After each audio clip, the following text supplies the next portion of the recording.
지난주 코스피는 외국인의 대규모 순매도 영향으로 2% 이상 하락하며 주점 국면에 들어갔습니다. 코스닥도 4거래일 연속 연저점을 경신하면서 거래대금이 크게 위축되고 투자 심리가 약화된 모습을 보였습니다. 유차동 씨. 미국 증시가 혼조세를 보이고 전일의 급등에 따른 차익 실현 매물이 출현하면서 변동성이 확대되었고, 이로 인해 국내 시장 전반에 걸쳐 단기적인 압력이 가중되고 있습니다. 미국 S&P 500과 나스닥 100을 추종하는 ETF 애조 단위 자금이 유입되며 시장의 주도 섹터로 부상했습니다. 특히 타이거와 KODX 제품군이 상위권을 독식하면서 브랜드 선호도와 높은 유동성이 자금 몰이의 핵심 요인으로 작용했습니다. 직관적인 지수 노출이 투자자들에게 매력적으로 다가섰고, 레버리지 및 인버스 상품도 함께 강세를 보이면서 단기 방향성 베팅 수요가 함께 증가한 것으로 해석됩니다. 코스닥 150을 추종하는 ETF가 전체 3위를 기록하며 코스닥 시장에 대한 반등 기대감이 리플리지 되었습니다. 레버리지 버전 역시 상위권에 포함되어 변동성 확대기에도 단기 수익을 추구하는 자금이 유입된 점을 보여줍니다. 전반적으로 코스닥 시장의 회복 기대가 일반 지수형과 레버리지형 상품 모두에 긍정적인 영향을 끼쳤으며, 이는 변동성보다 성장성을 중시하는 투자 성향을 반영한 결과로 해석됩니다. 삼성전자를 기초자산으로 하는 ETF들은 일관되게 자금 유입을 보여 미엔트라스, 특히 단일 종목 레버리지 제품이 강력한 상승세를 보였습니다. 삼성전자와 SK하이닉스를 함께 담은 압축형 상품 역시 큰 인기를 얻어 또 단위 자금이 몰렸으며, 이는 투자자들이 특정 대형주에 직접 노출되는 것을 선호한다는 반증입니다. 또한 배당이나 커버루콜 전략을 결합한 일부 상품도 소규모지만 유입이 나타나면서 다양한 투자 니즈가 동시에 존재함을 시사합니다.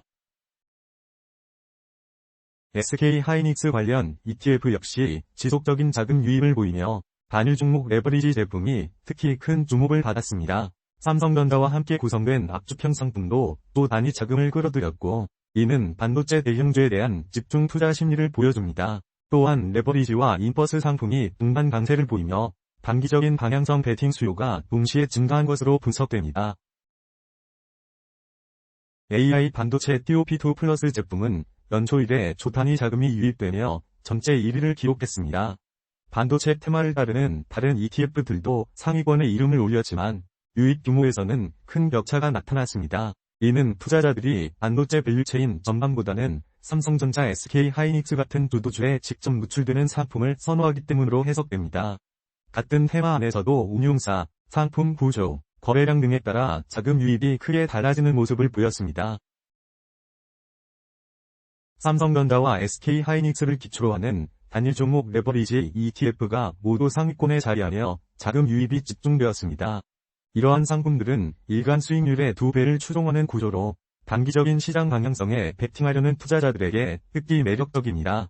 결과적으로 레버리지 상품 전반이 상위권을 차지하면서 ETF가 단순히 장기 분산 투자 수단뿐 아니라 단기 매매 도구로도 적극 활용되고 있음을 보여줍니다. 코스피 200 선물을 기초로 하는 2X 인버스 ETF가 상위권에 포함되며 하락장에 베팅하는 자금이 유입된 점을 보여줍니다. 최근 시장의 변동성이 커지고 차익 실현 매출이 출현하면서 하방 베팅 수요가 동시에 증가한 것으로 해석됩니다. 레버리지와 인버스 상품이 모두 강세를 보인 것은 투자자들이 양방향 단기 포지션을 적극적으로 취하고 있음을 시사합니다. 커버드볼 전략을 활용한 ETF들이 상위권에 다수 포함되며 인컴형 성향에 대한 투자 수요가 확인되었습니다. 옵션 프리미엄과 배당을 결합한 이 상품들은 비교적 낮은 변동성 구간에서 안정적인 수익을 추구하는 투자자들에게 인기를 끌고 있습니다. 이는 최근 변동성 확대가 지속되는 가운데도 일정 부분 방어적 투자 전략에 대한 관심이 남아있음을 시사합니다. 머니마켓 액티브 ETF와 초단기 채권 ETF가 꾸준히 자금 유입을 보이며 안정성과 유동성을 중시하는 투자자들의 니즈를 반영했습니다. 이러한 상품들은 시장 변동성이 확대될 때 일시적인 대기 자금을 운용하는 수단으로 활용되며 자금 보호 기능을 수행합니다. 전반적으로 안자자산에 대한 선호가 지속되면서 머니마켓류 ETF의 역할이 부각되고 있습니다. 고배당을 추종하는 ETF들은 상위권에서는 소수만이 이름을 올렸지만 일정 수준의 자금 유입이 확인되며 배당 매력이 여전히 투자자들에게 어필되고 있음을 보여줍니다.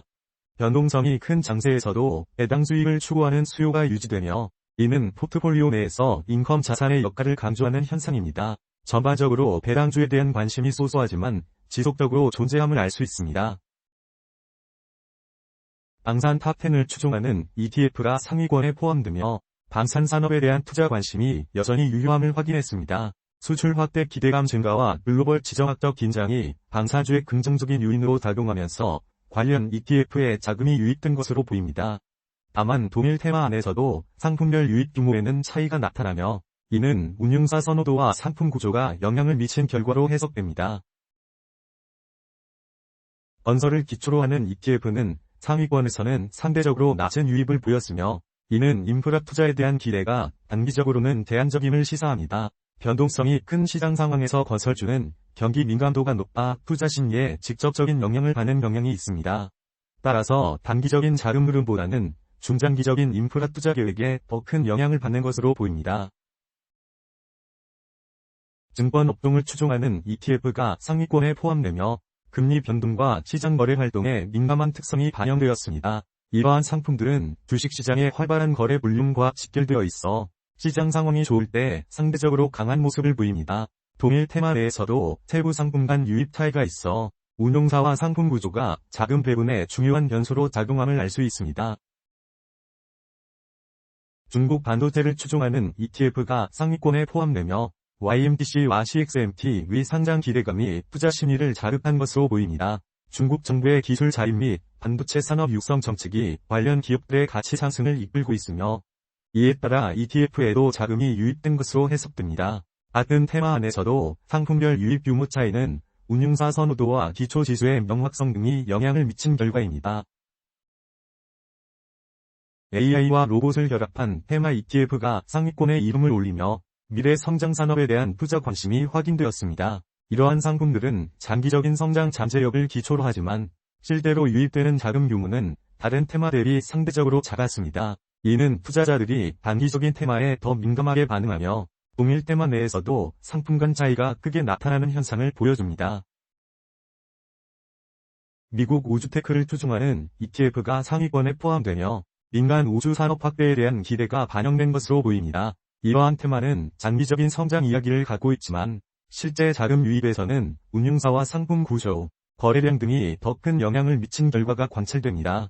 동일 테마 안에서도 유입 규모 차이가 크게 나타나며 이는 투자자가 테마 자체보다는 구체적인 상품 특성에 더 민감함을 시사합니다. 목표일자를 기반으로 자산 배분을 수행하는 TDF ETF는 상위권에서는 소수만이 이름을 올렸지만 지속적인 소액 유입이 확인되며 장기적인 은퇴 준비 수요를 반영했습니다. 변동성이 큰 장세에서도 비교적 안정적인 수익을 추구하려는 투자자들이 이러한 상품을 선택하는 경향이 있습니다. 이는 단기적 흐름보다는 장기적인 자금 운용 계획에 대한 욕구가 여전히 존재함을 보여줍니다. 상반기 국내 ETF 시장에서 자금 유입은 미국 S&P500 나스닥 100 지수 상품과 삼성전자 SK 하이닉스 중심의 압축형 ETF에 집중되었습니다. 이를 상품은 직관적인 노출과 높은 유동성 덕분에 조 단위 자금을 끌어들였고 이는 시장의 주도 섹터로 부각되었습니다. 반면 레버리지와 인버스 상품은 단기적인 방향성 베팅 수요를 반영하며 변동성 장세에서 활발히 거래되었고 인컴형과 머니마켓은 안정성을 추구하는 투자자들에게 소소하지만 꾸준한 유입을 보였습니다. 결국 투자 결정 시 단순히 테마 노출뿐 아니라 운용사의 인지도, 상품 구조, 거래량, 그리고 기초 자산의 명확성이 더 큰 영향을 미치는 것으로 판단되며 이러한 요소를 종합적으로 고려한 포트폴리오 구성이 유효할 것으로 보입니다. 다음은 주도주 ETF의 기술적 분석에 대해 말씀드리겠습니다.